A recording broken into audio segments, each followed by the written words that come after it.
Express entry में जब आप स्पाउस को ऐड करते हैं तो आपके कितने पॉइंट्स फ्लक्चुएट हो सकते हैं। एक्सप्रेस एंट्री के जो सीआरएस पॉइंट्स हैं वो स्पाउस के ऊपर डिपेंड करते हैं, मैक्सिमम 40। इनको 3 सेगमेंट्स में डिवाइड किया गया है।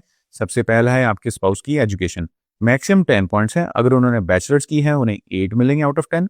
अगर उन्होंने मास्टर्स या उसकी ईसीए है तो उन्हें 10 आउट ऑफ 10 मिलेंगे। उसके बाद 20 पॉइंट्स कंट्रोल करते हैं उनकी लैंग्वेज एबिलिटीज। तो जैसे कि आप स्क्रीन पर देख सकते हैं, फॉर एग्जांपल उनके आइल्स में CLB 7 आते हैं विच इज 6 इन ऑल, तो उनको ईच मॉड्यूल के 3 पॉइंट्स मिलेंगे। तो टोटल 4 मॉड्यूल्स के बने 12 पॉइंट्स और फिर उन्हें मिल रहे हैं 12 आउट ऑफ 20। उसके बाद थर्ड सेगमेंट में आता है कि उनका Canadian skilled work X tier 0 1 2 3 का। इसमें अगर उनके पास 1 साल का एक्सपीरियंस है तो 5 पॉइंट्स मिलेंगे, 2 साल का एक्सपीरियंस है तो टोटल 7 पॉइंट्स मिलेंगे।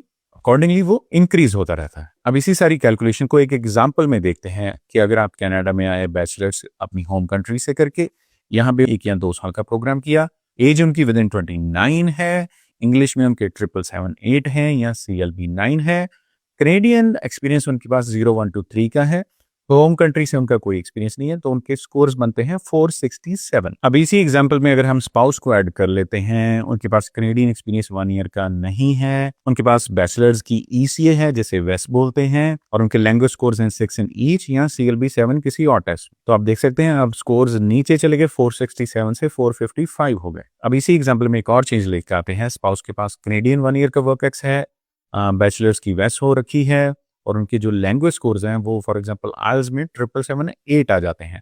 फिर जो टोटल स्कोर हैं वो 467 जो हमने पहले देखा उससे 1 पॉइंट इंक्रीज हो जाता है, वो 468 हो जाते हैं। अब अगर इसी एग्जांपल में स्पाउस की बैचलर्स की जगह मास्टर्स हैं या उसकी ECA है, उनके पास टोटल जो स्कोर हैं वो सिंगल के 467 बनते थे, अब कंबाइंड दोनों के 470 बन रहे हैं। तो जैसे कि आप देख सकते हैं, स्पाउस को ऐड करने से डिपेंडिंग अपॉन उनकी qualification, work ex and language course, points आपके नीचे भी जा सकते हैं और ऊपर भी जा सकते हैं।